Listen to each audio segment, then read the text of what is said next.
ସମସ୍ତଙ୍କୁ ଏହି ଚ୍ୟାନେଲରେ ସ୍ୱାଗତ। ଆଜି ଆମେ ଜାଣିବା ମାୟାଧର ମାନସିଂହଙ୍କ ନିଜ ଦାୟିତ୍ୱ ପ୍ରବନ୍ଧର ଶେଷ ଅଂଶ। ଚାଲନ୍ତୁ ଆରମ୍ଭ କରିବା। ଗୀତା କହେ, ଯେ ହି ସଂସ୍ପର୍ଶଜା ଭୁଗାଃ ଦୁଃଖ ଜୁନୟଃ ଏବତେ ଆଦ୍ୟନ୍ତବନ୍ତ କୌନ୍ତେୟ ନ ତେଷୁ ରମତେ ବୁଧାଃ। ଯେଉଁ ଭୋଗ ସଂସ୍ପର୍ଶରୁ ଅର୍ଥାତ୍ ବାହାର ଦ୍ରବ୍ୟର ସମ୍ପର୍କରୁ ଜାତ, ତାହା ଦୁଃଖର କାରଣ। ସେସବୁର ଆରମ୍ଭ ଓ ଶେଷ ଅଛି, ଅର୍ଥାତ୍ ସେସବୁ କ୍ଷଣସ୍ଥାୟୀ। ପଣ୍ଡିତ ଲୋକ ସେଥିପ୍ରତି ଆକୃଷ୍ଟ ହୁଅନ୍ତି ନାହିଁ। ଯୀଶୁଖ୍ରୀଷ୍ଟଙ୍କ ଭାଷାରେ ଯିଏ ଆତ୍ମାକୁ ହରାଇପାରେ, ସେହି କେବଳ ଆତ୍ମାକୁ ଫେରି ପାଇବ।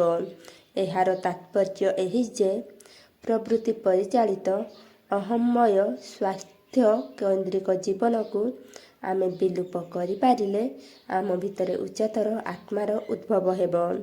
ଧର୍ମର କଥା ଛାଡ଼ିଦେଲେ ହେଁ କଳା, କବିତ୍ୱ, ବିଜ୍ଞାନ, ଦେଶ ସେବାରେ ମଧ୍ୟ ଏହି କଲ୍ୟାଣକର ନିୟମ କାର୍ଯ୍ୟ କରେ। ନିତ୍ୟର ପ୍ରବୃତ୍ତି ପଙ୍କିଳ ସ୍ୱାର୍ଥଜଡ଼ିତ ଆତ୍ମାକୁ ନ ହଜେଇଲେ କବି ଉତ୍କୃଷ୍ଟ କବିତା, ଶିଳ୍ପୀ ଉତ୍କୃଷ୍ଟ କଳା ସୃଷ୍ଟି କରିପାରିବେନି କି ଦେଶ ସେବକ ପ୍ରକୃତ ଦେଶ ସେବା କରିପାରିବେ ନାହିଁ। କେବଳ ବାହାବା ପାଇବାର ଦୁର୍ବାର ଲାଳସା ଘେନି କେହି ପ୍ରକୃତ କବି ବା ଶିଳ୍ପୀ ହୋଇ ନ ପାରନ୍ତି। ସେଥିପାଇଁ କବି ବା ଶିଳ୍ପୀଙ୍କୁ ନିଜ ଅନୁଭୂତିରେ ଓ ନିଜ କଳାରେ ସମ୍ପୂର୍ଣ୍ଣ ମଜ୍ଜିତ ହେବାକୁ ହେବ। ପ୍ରସିଦ୍ଧ ବୈଜ୍ଞାନିକ ଆଇନଷ୍ଟାଇନ୍ ନିଜର ଗବେଷଣା ଛଡ଼ା ଜଗତର ଅନ୍ୟ ଘଟଣାବଳୀ ସମ୍ପର୍କରେ ନିସ୍ପୃହ। ସାମନ୍ତ ଚନ୍ଦ୍ରଶେଖର ନକ୍ଷତ୍ର ପର୍ଯ୍ୟବେକ୍ଷଣ ପାଇଁ ନିଦ୍ରା ଓ କ୍ଷୁଧା ଭୁଲି ଯାଉଥିଲେ। ଆମ୍ଭମାନଙ୍କର ଦୁର୍ବଳତା ବହୁତ। କେତେକଙ୍କ ଜୀବନରେ ସମସ୍ତ ସିଦ୍ଧି ପୋକ ମାରିଯାଏ, ହୁଏତ କେବଳ ଗୋଟିଏ ଦୂରାଭାଷ୍ୟ ଯୋଗୁଁ।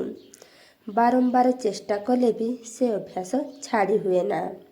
ମନସ୍ତାତ୍ତ୍ୱିକମାନେ ବି କହୁଛନ୍ତି ଯେ ଏପରି ସ୍ଥଳରେ ମନୁଷ୍ୟ ଯେଉଁ ବୃହତ୍ତର ଶକ୍ତିରେ ଉଦ୍ଭୂତ, ସେହି ଶକ୍ତିକୁ ପ୍ରାର୍ଥନା କଲେ ଦୁର୍ବଳ ଆତ୍ମଶକ୍ତି କ୍ରମେ କ୍ରମେ ବଳଶାଳୀ ହୁଏ।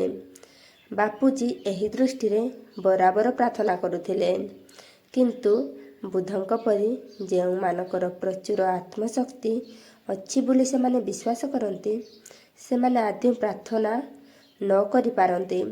କିନ୍ତୁ ଈଶ୍ୱରଙ୍କୁ ମାନୁ ବା ନ ମାନୁ, ଜୀବନକୁ ସୁଖୀ ଓ ଶାନ୍ତିମୟ କରିବାର ଏକମାତ୍ର ପନ୍ଥା ହେଉଛି ଜନ୍ତୁର ସ୍ୱାର୍ଥକୈନ୍ଦ୍ରିକ ଜୀବନକୁ କ୍ରମେ କ୍ରମେ ପରିତ୍ୟାଗ କରି ନିଜକୁ ନିଜର ଶକ୍ତି ଅନୁଯାୟୀ ପରାର୍ଥ ପରାୟଣ କରିବା।